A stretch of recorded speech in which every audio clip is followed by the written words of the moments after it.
Pensa comigo por um instante. E se os mercados financeiros não fossem essa bagunça aleatória que parece? E se, por trás de todo aquele caos, existisse um código, sabe? Um algoritmo programado com um objetivo bem específico. É isso que a gente vai tentar fazer hoje. Decodificar esse algoritmo para olhar para o mercado de um jeito totalmente diferente. Pois é, essa pergunta aqui, ela muda tudo. Vamos esquecer um pouco as teorias de sempre e pensar nessa ideia, a de que o mercado tem um alvo. Ele está programado para caçar uma coisa só, e quando se entende qual é essa coisa, é como achar a chave mestra que decifra cada movimento no gráfico. Então, para a gente começar a decifrar esse algoritmo, o primeiro passo é saber o que ele está mirando. E olha, já adianto, não são aqueles pontos de suporte e resistência dos livros. O alvo de verdade é o que realmente alimenta o sistema todo. E tá aí o grande alvo: liquidez. Pensa assim, liquidez é um monte de ordens de stop loss juntas. Sabia aquelas ordens que o pessoal coloca para tentar limitar as perdas? Então, isso é basicamente o combustível do mercado. O algoritmo foi feito para caçar esses pontos, porque é exatamente ali que o dinheiro inteligente, as grandes instituições, conseguem entrar e sair do mercado com suas posições gigantescas. É aqui que a mentalidade vira de ponta cabeça. Quem opera no varejo olha para uma resistência e pensa, ok, aqui o preço para. Já o dinheiro inteligente olha para a mesma linha e pensa, ótimo, um alvo. Onde uma pessoa compra um rompimento toda animada, as instituições estão, na verdade, vendendo para ela. E o mais maluco de tudo, elas não estão nem aí para as notícias. Elas criam os movimentos que depois viram notícia. E essa citação é tipo a nossa bússola. Para ter uma ideia do que pode acontecer na semana, não adianta ficar olhando para o gráfico de 5 minutos. A gente tem que olhar o diário. É lá, no tempo gráfico maior, que os grandes prêmios de liquidez se formam. E é para lá que o algoritmo tende a levar o preço. Beleza, já sabemos o alvo, que é a liquidez. Agora vamos atrás das pistas que o algoritmo deixa pelo caminho. Sabe, quando o mercado se move com muita força para pegar essa liquidez, ele acaba criando umas ineficiências, uns rastros bem visíveis no gráfico. E essa pista tem nome, é o Fair Value Gap, ou, para facilitar, FVG. É um padrão bem simples, de 3 velas. Olha só como a vela do meio é grandona, é forte. O movimento foi tão rápido, tão brusco, que o pavio da primeira vela e o da terceira não se tocam. Isso cria um desequilíbrio, uma espécie de vácuo no preço, que o mercado vai querer preencher depois.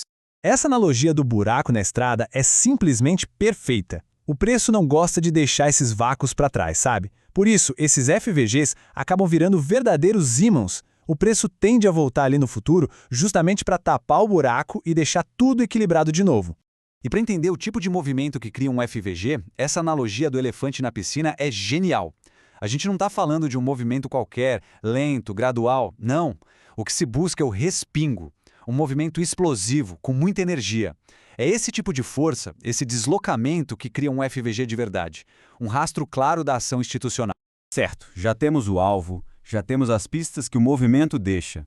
Agora, qual é o ponto de partida disso tudo? Onde é que o dinheiro inteligente aperta o botão para iniciar esses movimentos que caçam liquidez e criam desequilíbrios? A resposta está no tal do order block.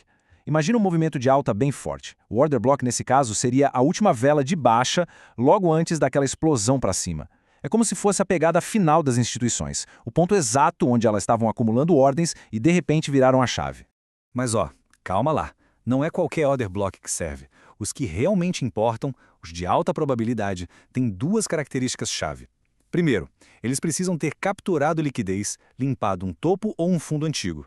E segundo, o movimento que nasce a partir dele tem que ser tão forte que, isso mesmo, ele deixa um Fair Value Gap para trás. É a combinação desses 3 elementos, liquidez, order block e FVG, que montam um cenário ideal. Ok, agora chegou a hora de juntar todas as peças desse quebra-cabeça. A gente já viu a liquidez, os FVVs e os order blocks.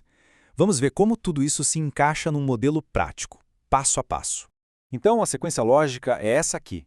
Primeiro, o preço vai lá e faz a limpeza, a purga de liquidez, pegando os stops. Logo depois, o passo 2. Ele reverte com força, quebrando uma estrutura recente e mostrando que a direção pode ter mudado. Aí vem o passo 3. Esse movimento forte deixa a nossa pista, o Fair Value Gap. E, finalmente, o passo 4. A gente espera o preço voltar naquele FVG, que pode ser um ponto de entrada interessante. Percebe como cada passo vai confirmando o anterior? E para fechar, a última peça fundamental do quebra-cabeça, o tempo. Não adianta nada, esses padrões não acontecem a qualquer hora do dia. Eles têm muito mais força, muito mais chance de dar certo quando aparecem em janelas de tempo bem específicas, que é quando o algoritmo está mais ativo. Essas são as chamadas Kill Zones. São as janelas de tempo em que a volatilidade e a liquidez estão lá em cima. É principalmente durante as sessões de Londres e de Nova York que o algoritmo faz seus movimentos mais importantes. Operar dentro desses horários aumenta muito a probabilidade de encontrar essas configurações. E, tão importante quanto saber quando operar, é saber quando ficar de fora, tipo na hora do almoço. No fim das contas, a ideia toda é mudar a perspectiva.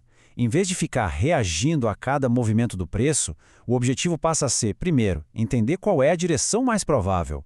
A pergunta principal, antes de qualquer coisa, ao olhar o gráfico diário, é: onde está a próxima grande piscina de liquidez? Uma vez que se tem essa direção, esse viés, aí sim é hora de esperar com paciência o modelo se formar e confirmar a ideia. E com isso, a gente fecha essa primeira decodificação. A grande sacada aqui é parar de olhar para candles individuais e começar a tentar ler a história que o preço está contando. A pergunta a se fazer muda de o que o preço está fazendo agora, para o que será que o algoritmo está tentando caçar. Da próxima vez que um gráfico for aberto, a proposta é essa: procurar por menos ruído e mais intenção.